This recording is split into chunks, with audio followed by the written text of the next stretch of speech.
Buenas tardes.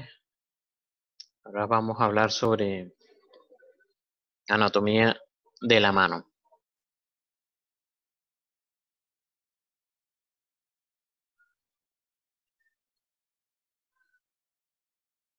Entonces, bueno, deben también ver estos videos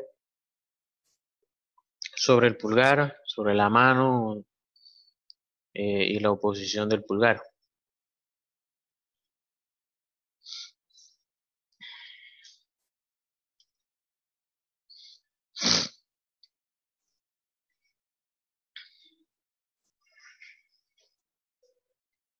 Entonces, bueno, ya sabemos que la mano está compuesta por los huesos del carpo, del metacarpo y las falanges. Tenemos las articulaciones, que entonces tenemos la carpo metacarpiana, después de lo que es el carpo, la metacarpofalángica, las interfalángicas proximales y las interfalángicas distales. Obviamente que el pulgar solamente tiene interfalángica.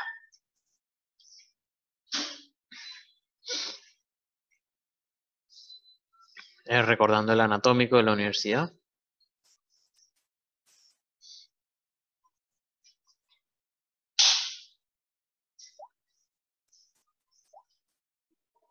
Otra vez la rayos X con metacarpo, falange, falange proximal, media y distal.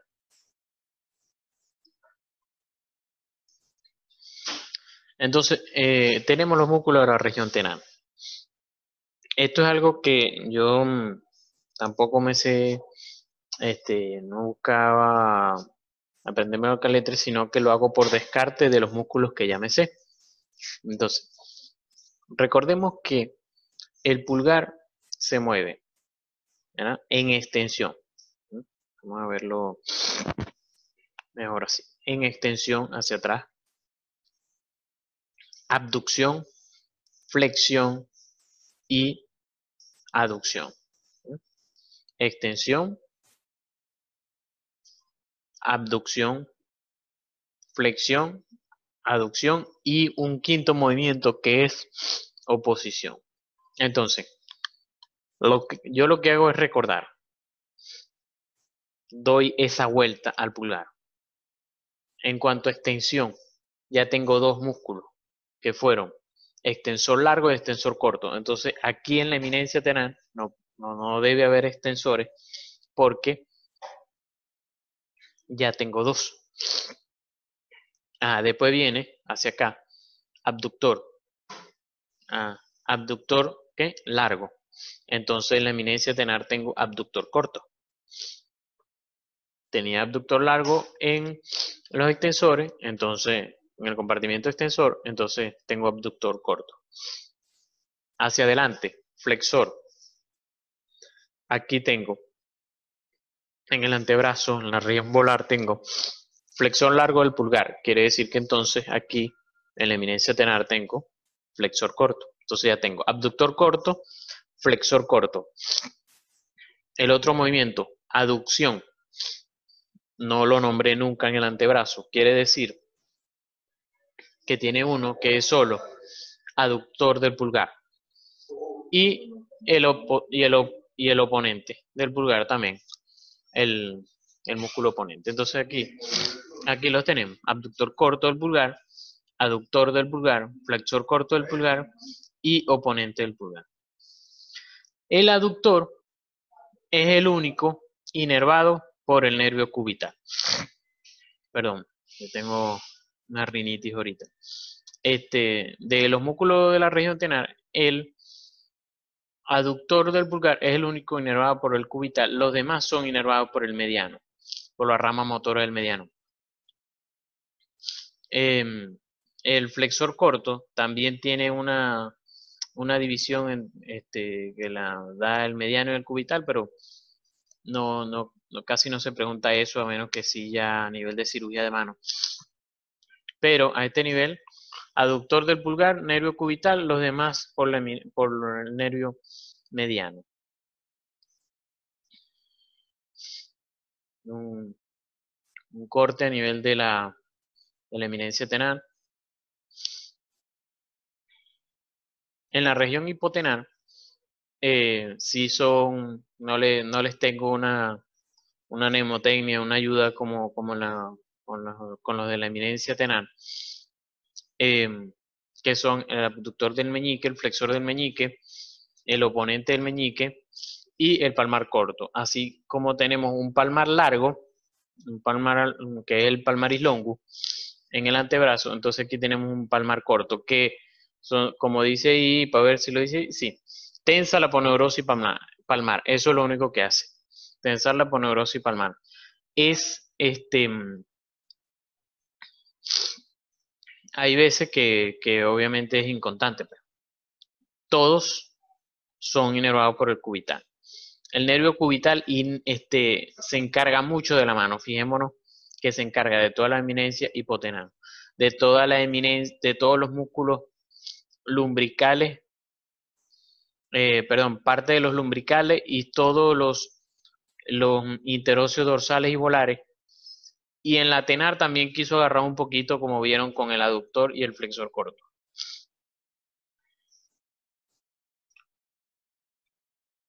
Aquí tenemos otra vez los músculos de la eminencia tenar e hipotenar.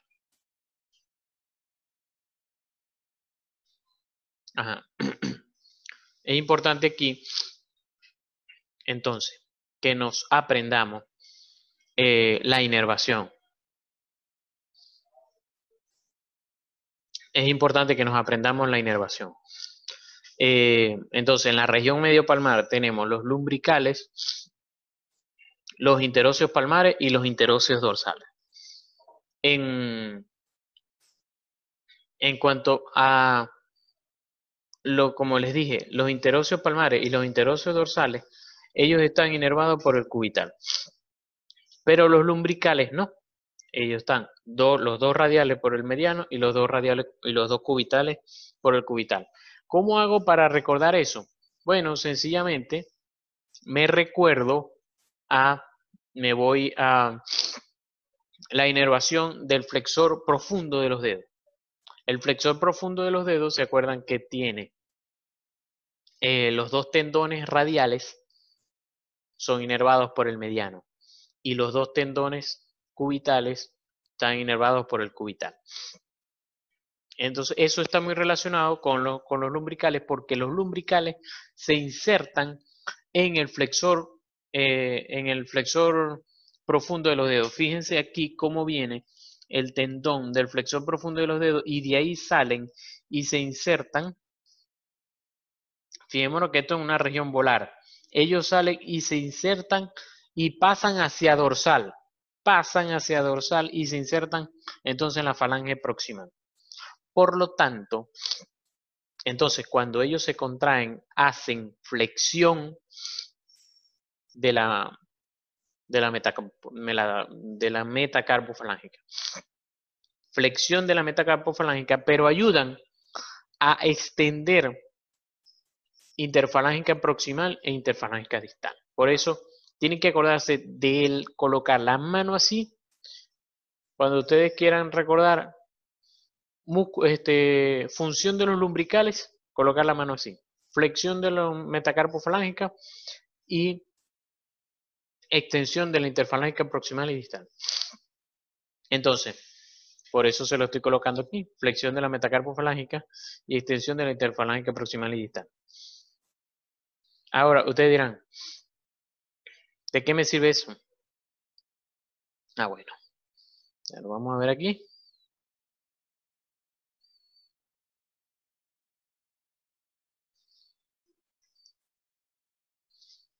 Que entonces, cuando ustedes tengan una fractura de húmero, por ejemplo, que tiene lo que llamamos una lesión de Holstein-Lewis, que es lesión del nervio de radial. Entonces ustedes van a explorar el radial en la mano. Ok, ustedes buscan las zonas autónomas, pero también deben tratar de evaluar la parte motora. Entonces la parte motora normalmente ustedes tienden a decirle al paciente que extienda los dedos, pero resulta que si ustedes le dicen que haga esto, eso lo está haciendo los lumbricales, eso lo está haciendo el nervio cubital a través de los lumbricales. Por eso es que les coloco aquí que los lumbricales hacen extensión de la interfalángica proximal y distal. Entonces ustedes van a extender los dedos y creen que están evaluando el radial. No. Tienen que bloquear eso. Bloquear las articulaciones interfalángicas y evaluar solamente la metacarpofalángica. Al evaluar solamente la metacarpofalángica, hacer extensión de la metacarpofalángica, eso sí lo hace el extensor común de los dedos a través del radial, o el radial a través del extensor común de los dedos. Entonces, ahí sí están evaluando el radial. Por eso es que está esta imagen aquí. Eso era típico que nos lo preguntara el cirujano de mano. ¿Cómo vas a evaluar el radial? Entonces, fíjense aquí otra vez. Lumbricales hacen flechita azul, flexión de la metacarpofalángica, y flechitas amarillas, extensión de la interfalángica proximal y distal. La abducción y aducción de los dedos, que la hacen los interóseos dorsales, la abducción, interóseos palmares, la aducción. Ahí sí también les debo una mnemotecnia. Aquí tenemos los lumbricales, entonces, los interóseos dorsales, y fijémonos cómo los lumbricales se insertan, como les dije, en los tendones del profundo de los dedos. Se insertan los lumbricales en el tendón profundo de los dedos hasta la F1 en el dorso. Las poleas. Las poleas es algo que también en su momento les van a preguntar, sobre todo porque ellas primero dan la polea 1, cuando ella se inflama, atrapa el tendón y da lo que llamamos dedo en gatillo. Y entonces se tiene que liberar el tendón allí. Una tenosinovitis de la polea A1. Y también lo otro es que cuando hay lesiones en zona 2 es porque está lesionado este túnel osteofibroso de las poleas flexoras. Y entonces, si están con un cirujano mano a mano o si van a hacer cirugía de mano, tienen que saber entonces cuáles de estas poleas van a reparar, porque no es necesario repararlas todas. ¿Cuáles son las más importantes? Eso es pregunta fija. ¿Cuáles de estas poleas son las más importantes? Ahora, son A2 y A4. Fíjense que A2 está a nivel de la diáfisis de F1 y A4 a nivel de la diáfisis de F2. En cambio, fíjense que las cruciformes, la C, C2, C3, A3, están cerca de la articulación. Ustedes dicen A2 en la diáfisis de F2, A4 en la diáfisis, A2 en la diáfisis de F1, A4 en la diáfisis de F2. Y eso, con eso llevan bastante ganado. Ahora,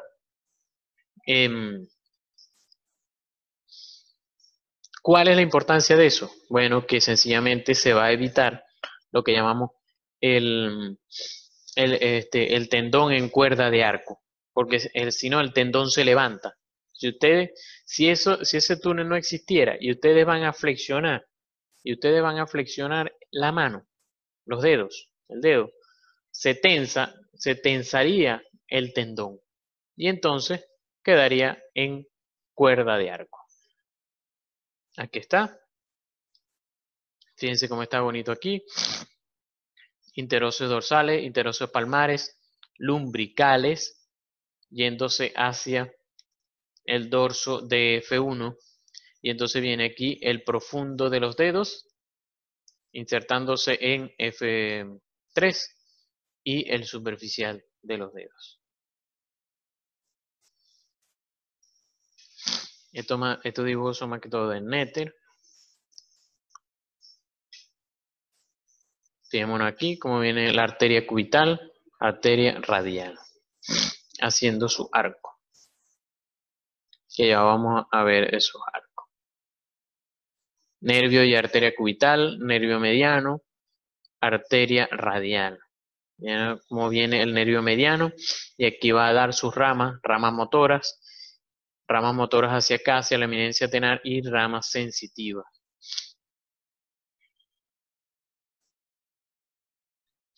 Igual aquí, lo que les había dicho en la clase anterior, los tendones que pasan por el túnel carpiano, los profundos de los dedos, los 4 superficiales y el flexor largo del pulgar.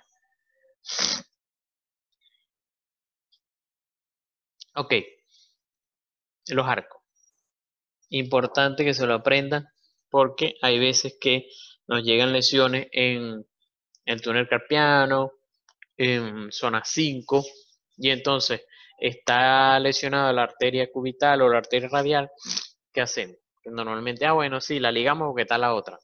Entonces te empiezan a preguntar,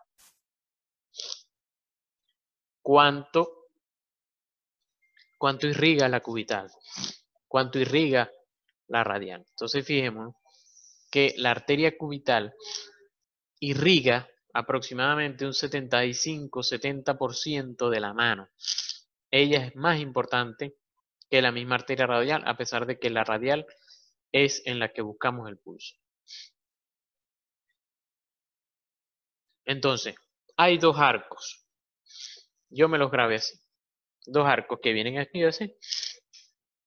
Un arco superficial que viene por las dos arterias. Arteria radial, arteria cubital.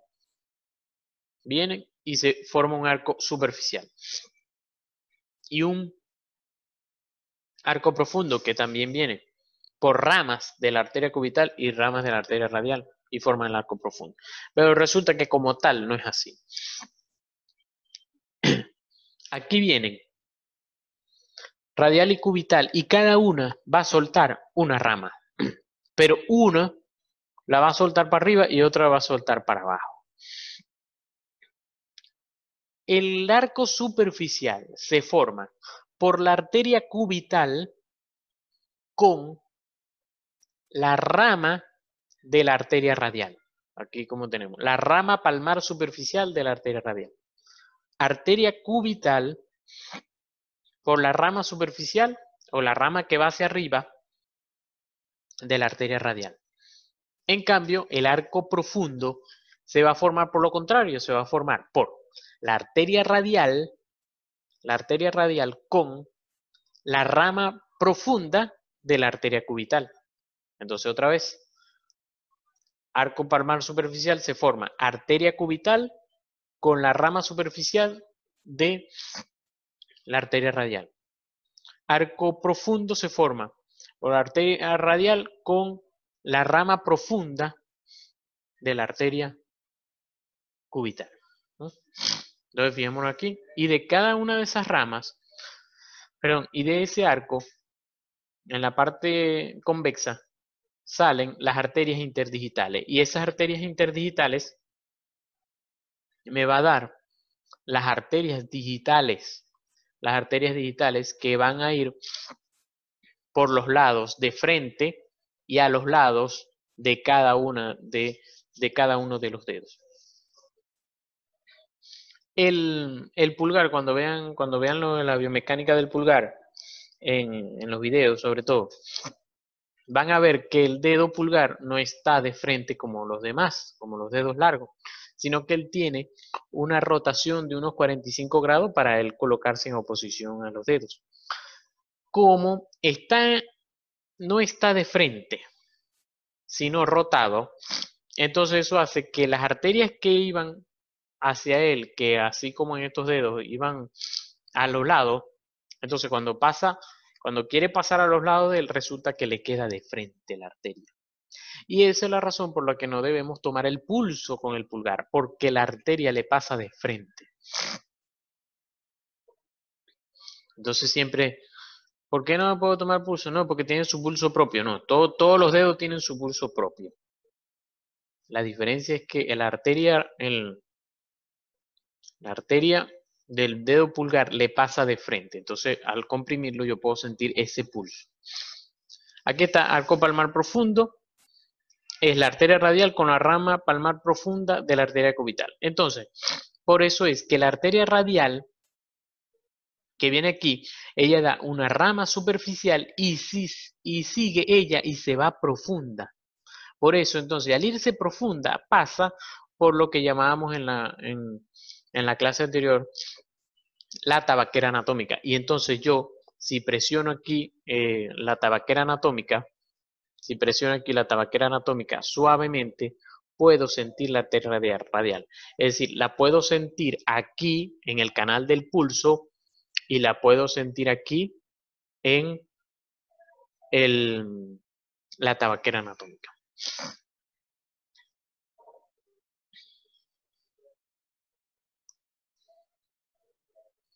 Entonces, además de eso es en cuanto a la irrigación.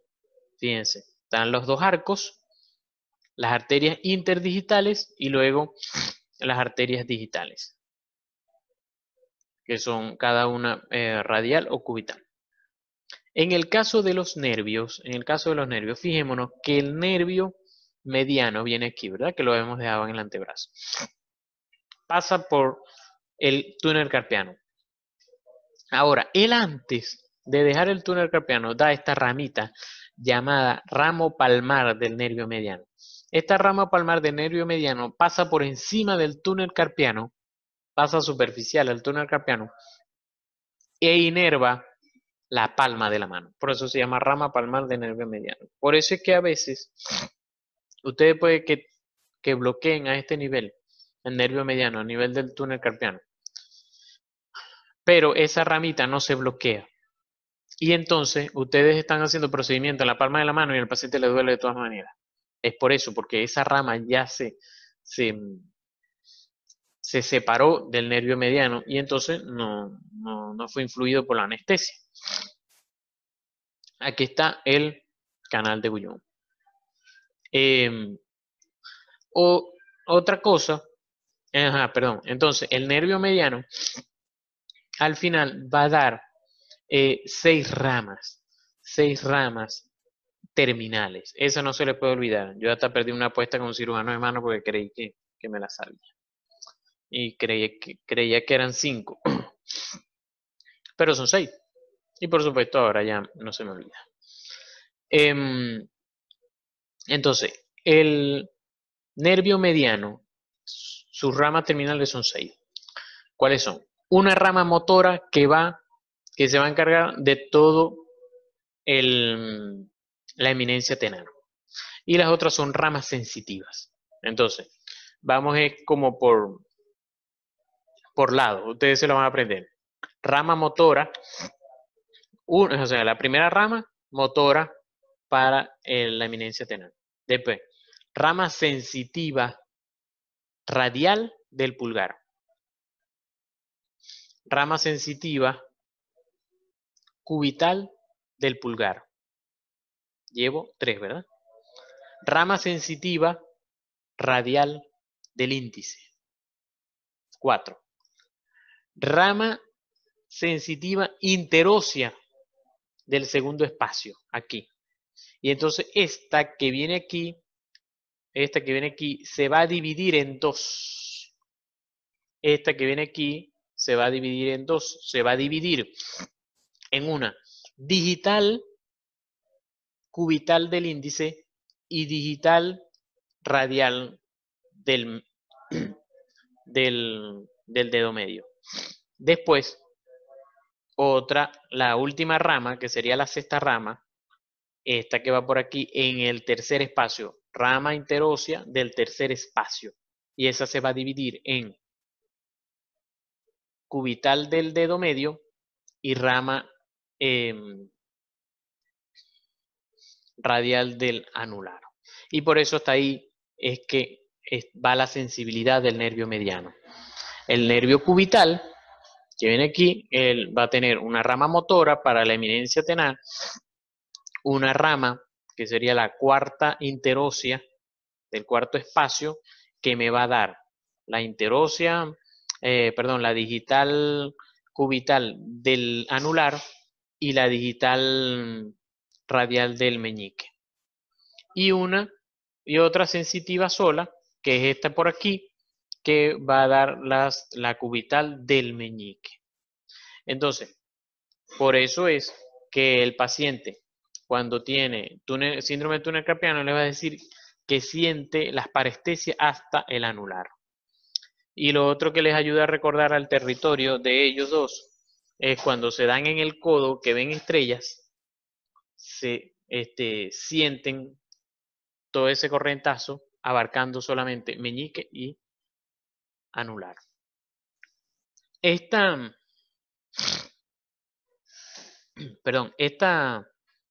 línea discontinua lo que muestran es el límite, es que si ustedes abducen el pulgar,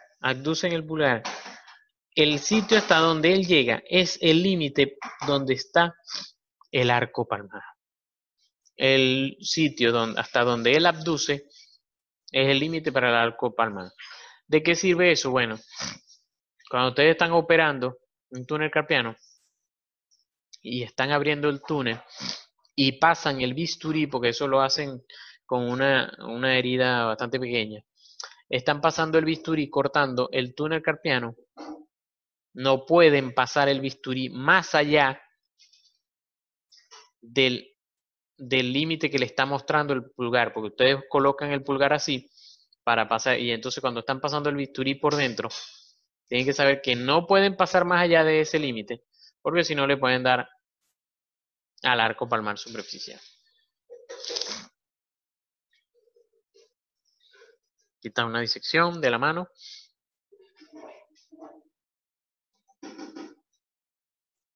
Una arteriografía. Entonces, aparte de los arcos palmar superficial y profundo, hay un arco dorsal que es de menor importancia, pero existe. Es decir, que tanto la arteria radial como la arteria cubital dan unas ramitas llamadas rama carpiana dorsal de la arteria cubital y rama carpiana dorsal de la arteria radial. Y ellas van a formar el arco dorsal del carpo. Entonces, recuerden esto. La mano, el dorso de la mano es que tiene más venas. En cambio, la parte volar de la mano es la que tiene más arterias. Las arterias en la mano están dorsal, volar. En cambio, las venas en la mano están dorsal.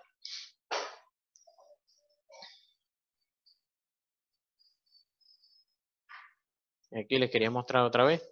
Fíjense la tabaquera anatómica con sus límites, el extensor corto hacia radial, el extensor largo hacia cubital y en el fondo la arteria radial. Sitios de toma de pulso.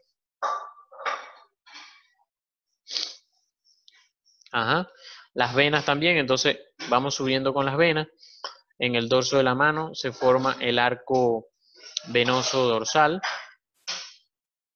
que me van a dar lo que es la basílica y la cefálica, que se van a unir con la mediana en el codo. Aquí está la vena mediana en el codo con la cefálica por fuera y la basílica por dentro. Ellas dos se unen, igual van a formar lo que es la basílica a nivel medial,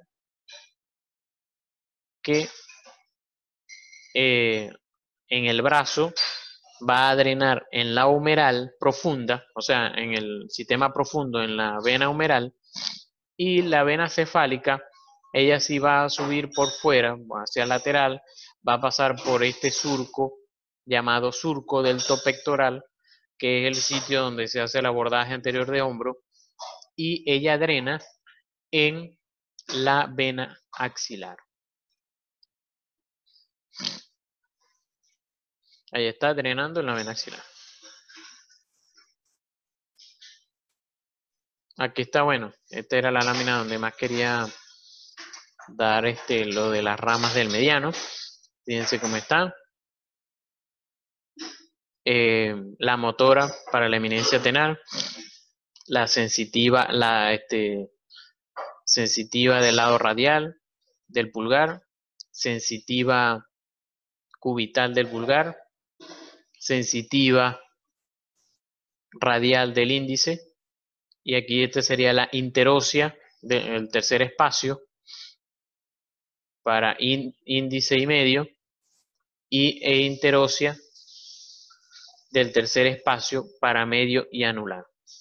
El cubital da la motora, la tenar, da la cuarta, la interósea del cuarto espacio para el anular, y el meñique, y la interósea cubital del meñique. Perdón, la digital e interósea del meñique. Ahí coloqué la lámina al revés porque normalmente estamos acostumbrados a ver la mano en esa posición. Pero como ellos siempre la colocan en la posición anatómica. Entonces aquí, otra vez recordar, inervación del radial, como él inerva a nivel posterior lo que es el tríceps, y después se viene hacia abajo y da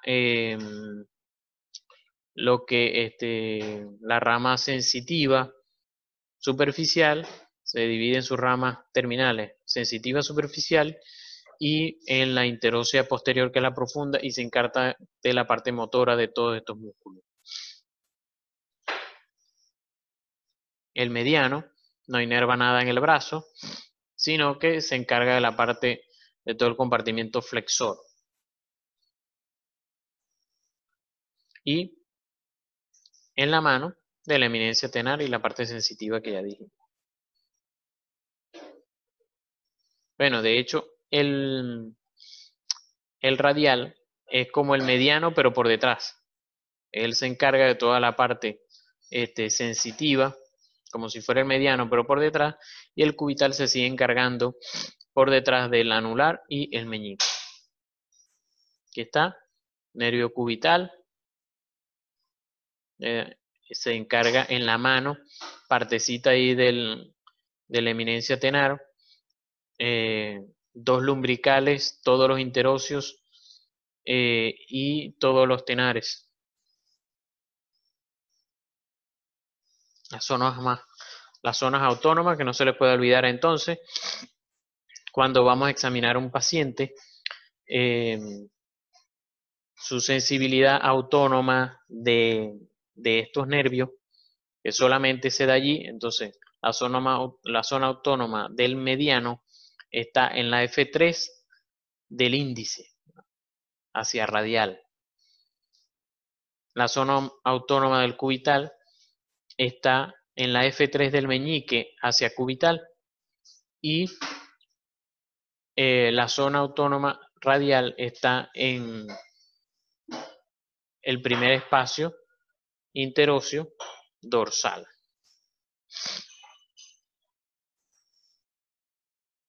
Bueno, aquí tienen pruebas musculares en las manos, recordándoles otra vez que el extensor común de los dedos inervado por el radial, y que esta es la manera correcta de evaluarlo.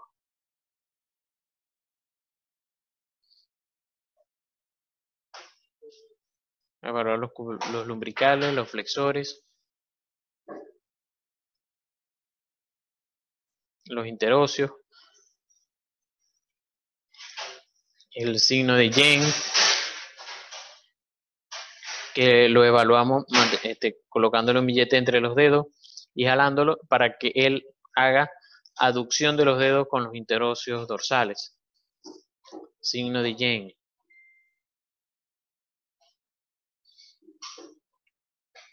Obviamente todas estas pruebas para el pulgar. Los lumbricales otra vez. Y esta es la parte de la semiología. No olvidar que lesión del nervio mediano me da la mano del predicador. ¿Por qué da la mano del predicador? Porque queda, recuerden, el profundo de los dedos.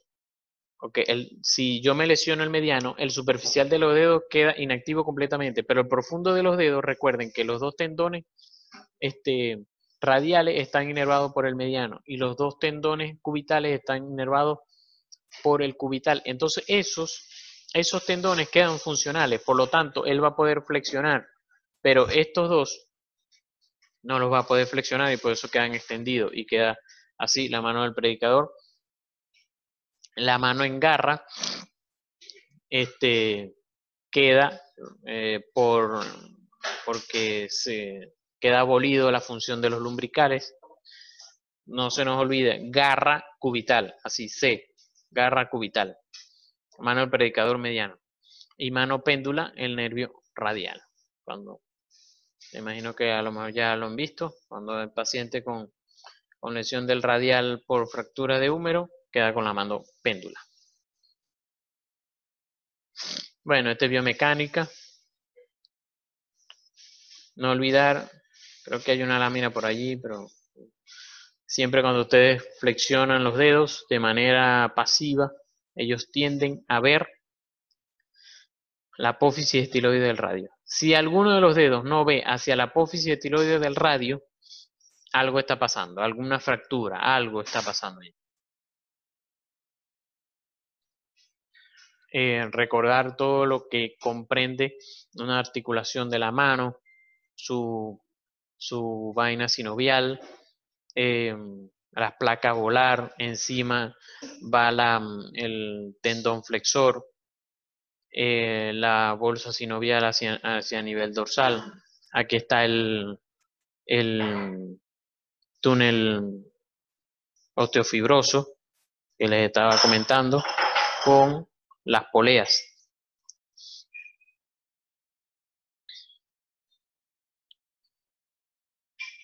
Ajá, aquí es lo que les estaba diciendo.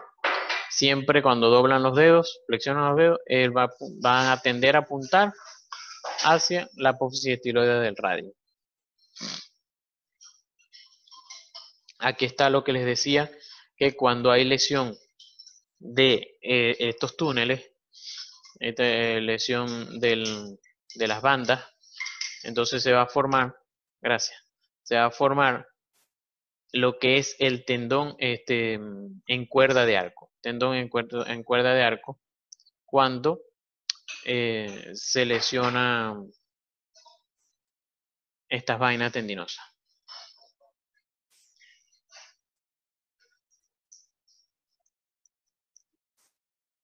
Bueno, aquí tienen unas láminas de bloqueos anestésicos periféricos. Obviamente repasando el plexo braquial una vez más.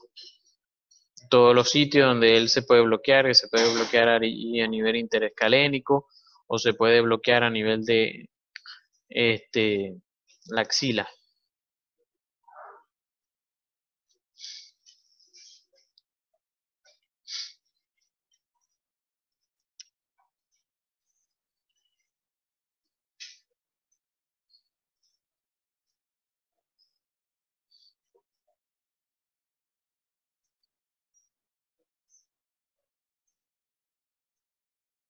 Bueno, aquí de una vez yo le puedo hablar de lo que son los dermatomas, que normalmente me los aprendí de esta manera.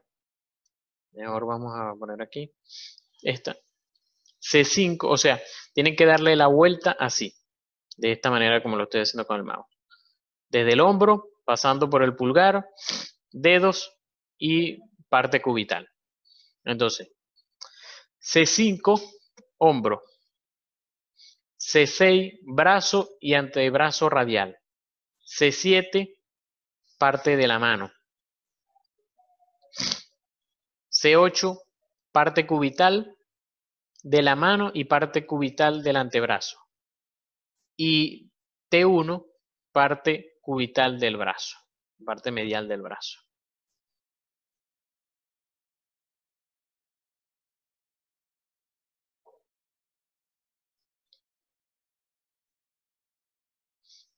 Bueno, las cosas que se deben preparar, el bloqueo interescalénico, que está para bloquear el plexo.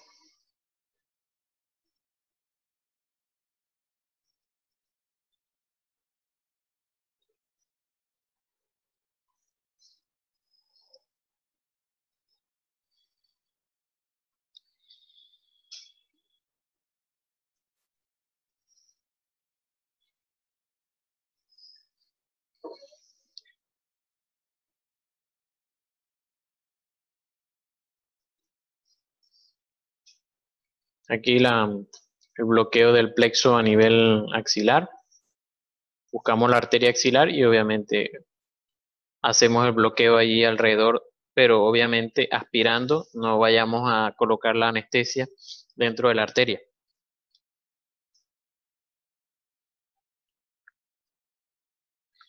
Los bloqueos del radial en la apófisis del estiloide.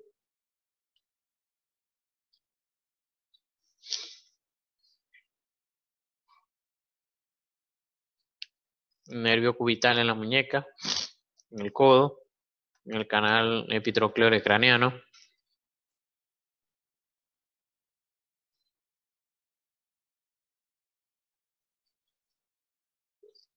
Obviamente estos bloqueos se harían mejor si lo hacemos guiado por ecosonografía.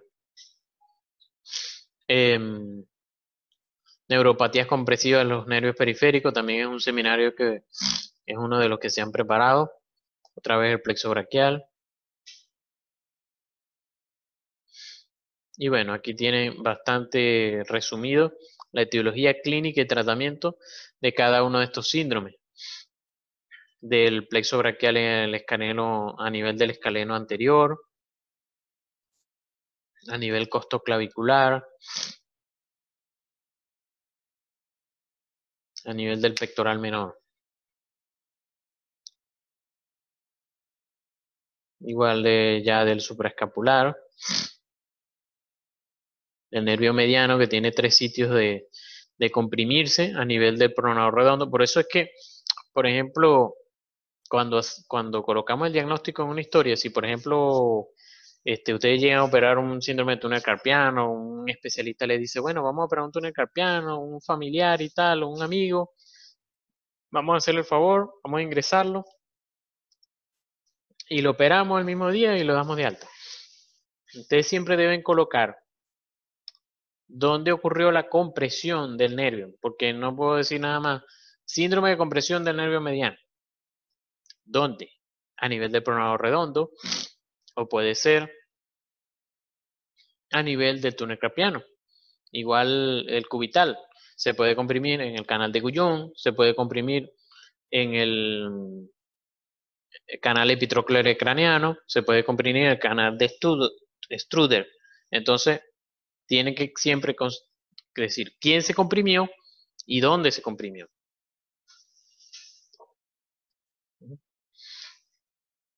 El túnel carpiano, obviamente, se supone que es en el túnel carpiano, síndrome de túnel carpiano. Fíjense que una de las cosas que nos da un síndrome de túnel carpiano a largo plazo es la hipotrofia. Fíjense cómo está esta mano, lo que llamamos mano de simio, mano plana, porque el pulgar se abduce completamente. Normalmente el pulgar siempre está por delante de los dedos, ¿eh? Siempre está por delante, pero en este caso está quedando de esta manera, ¿eh? Entonces, al quedar así, queda una mano de simio, porque el simio no tiene oponente del pulgar. Creo que aquí sí se ve este video.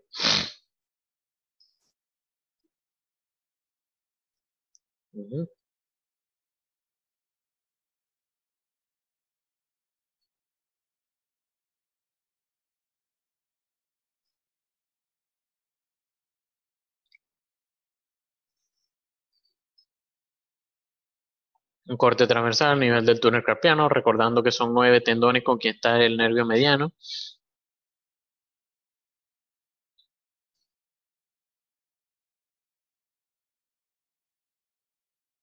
Cuando ellos se inflaman, entonces comprimen al nervio mediano.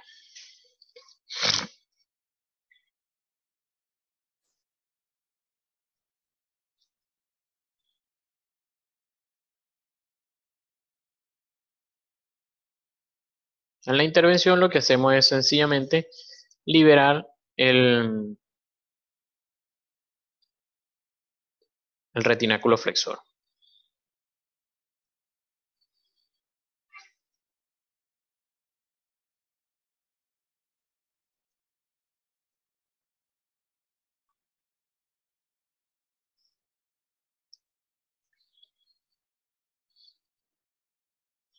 Este sí es un paciente que llegué a ver en el Hospital Cardón, que le costaba hacer la oposición porque tuvo una lesión del nervio mediano.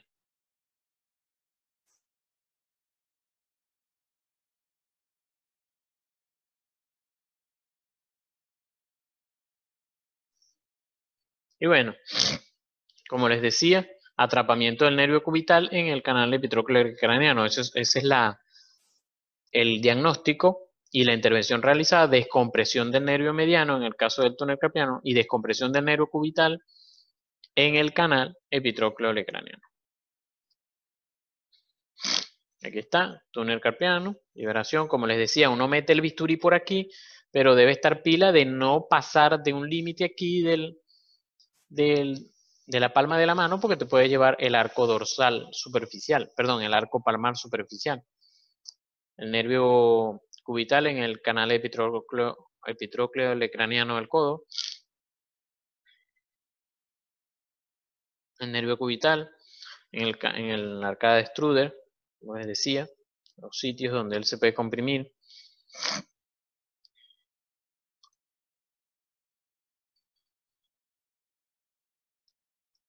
Síndrome del canal de Guyon, que me puede dar y nos ayuda este signo que se llama signo de Froment, que es este, que es como el signo de Yin, pero es con el pulgar.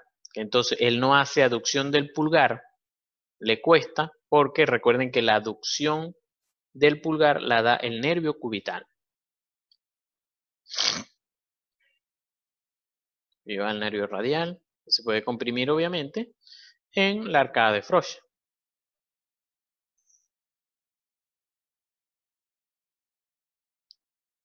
En el Hospital Cardón. Un seminario de parálisis del nervio mediano.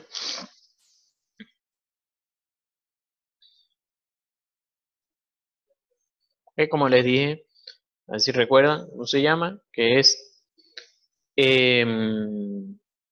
la mano del predicador.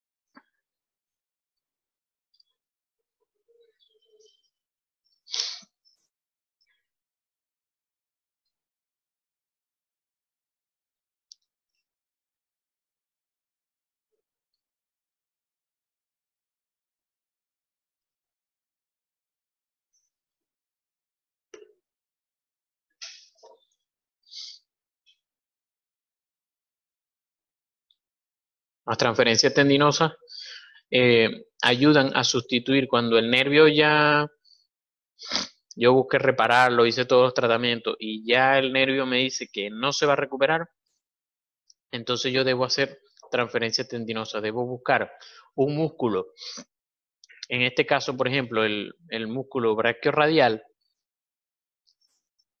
que es inervado por el radial, y transferirlo al sitio de inserción del profundo de los dedos, para que ayude al profundo de los dedos a poder otra vez, claro, haces esa transferencia y no es que el paciente va a salir moviendo la mano. Ahora él tiene que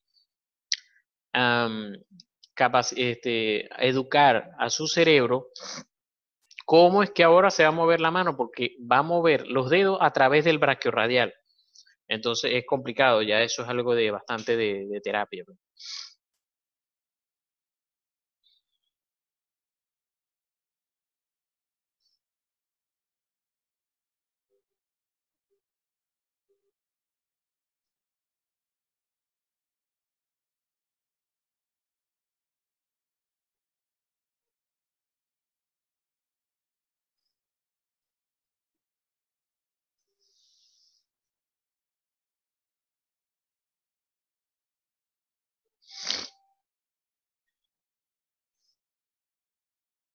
Infecciones de la mano, también ya es un seminario que ustedes llegaron a ver.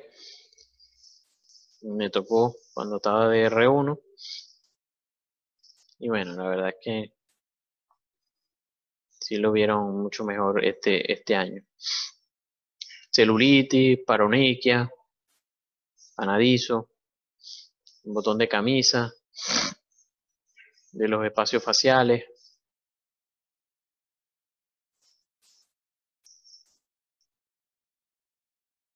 las artritis sépticas y las mordeduras.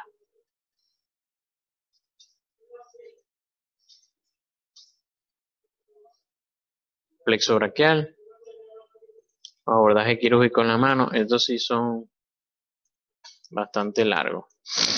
Entonces vamos a pasar un poquito más rápido.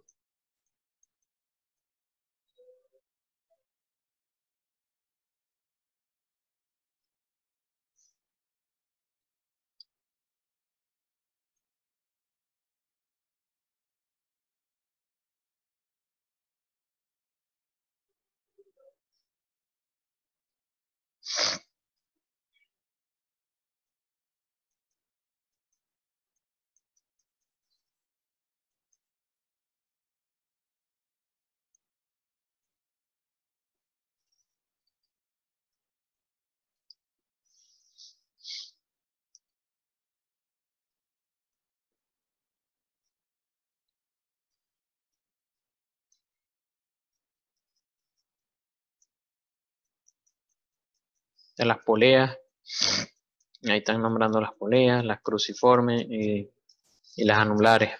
Esos se llaman A y C.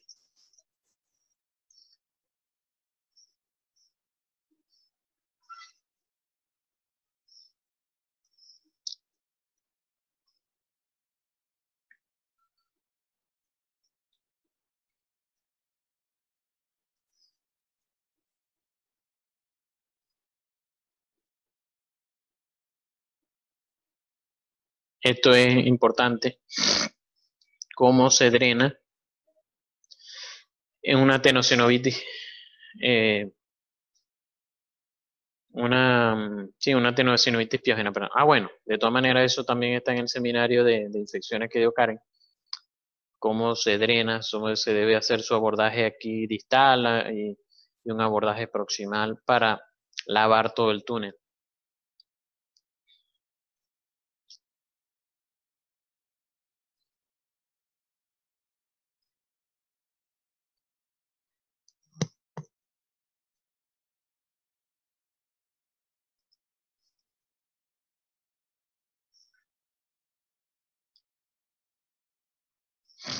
Bueno, y también el implante que se me tocó, que es medio largo también.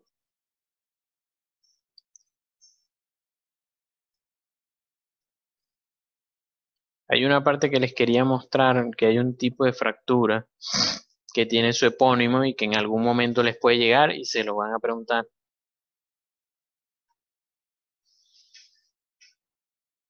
A ver si está por aquí. Yo lo llegué a ver cuando estaba viendo las láminas. La fractura de Rolando en la base del pulgar.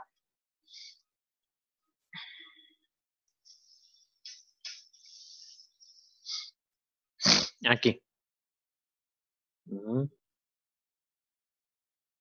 Tenemos que la fractura en el primer metacarpiano, a nivel del pulgar, tenemos que la fractura de la base del primer metacarpiano, cuando es extraarticular, cuando es extraarticular es la fractura de Rolando, pero cuando es intraarticular, que se acompaña sobre todo de la usofractura, es lo que llamamos la usofractura de Bene.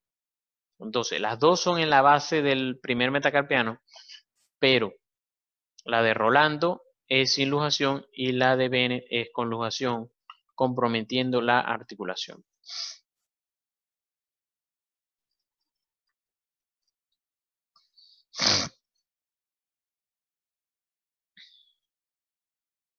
Aquí está la fractura de Rolando.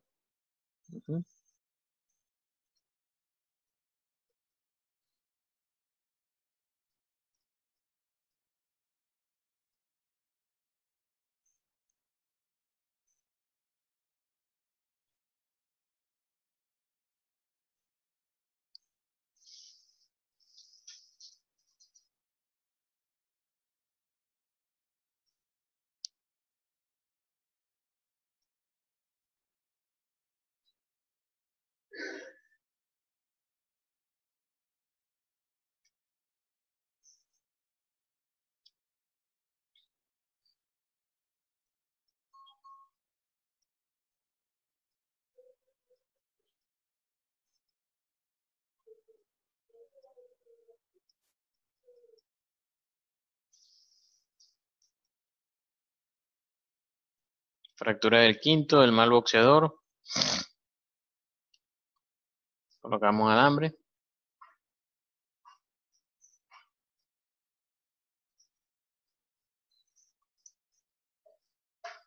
En la base del quinto también se colocaron un tornillo. Fractura el cuello del quinto. También un alambrito.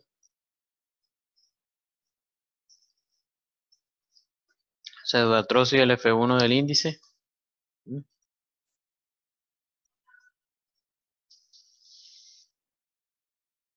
Se trató con alambre.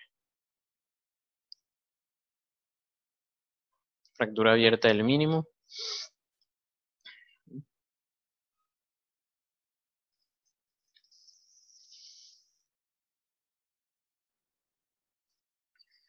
Alambre. Consolidación viciosa de la base de F1, fíjense, del índice, medio, anular y mínimo. El paciente quedó, fíjense cómo da las deformidades. No están los dedos paralelos, sino completamente deforme, así les puede llegar una fractura. Entonces, bueno, se trató y quedó como, creo que es el que quedó como Wolverine, ¿sí? Con todas las dos alambres en cada F1.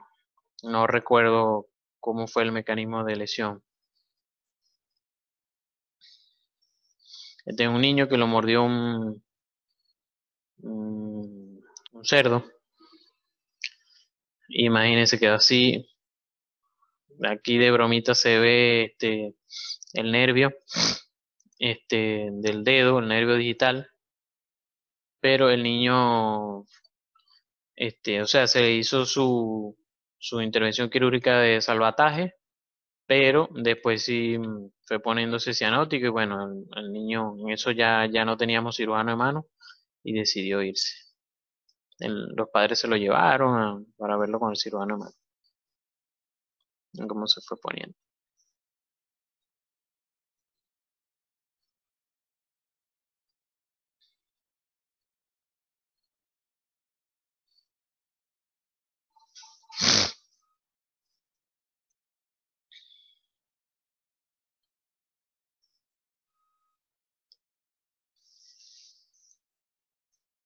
Era un beisbolista, por cierto, me acuerdo. Bueno, lo operé yo con el doctor,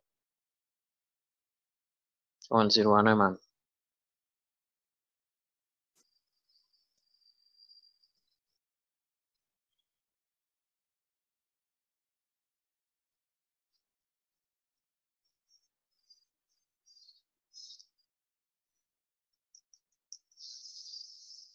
Fractura del mínimo. Otra del índice.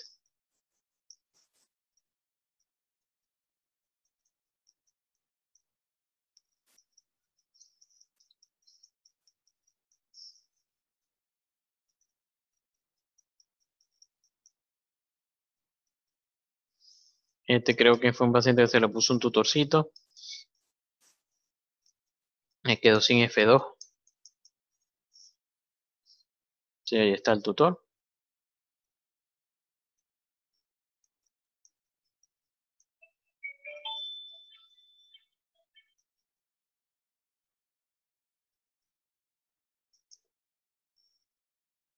Y bueno, muchas gracias.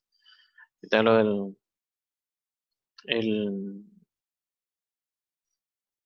el póster que presentamos en el Congreso de Cirugía de la Mano del 2016. Y bueno, muchas gracias.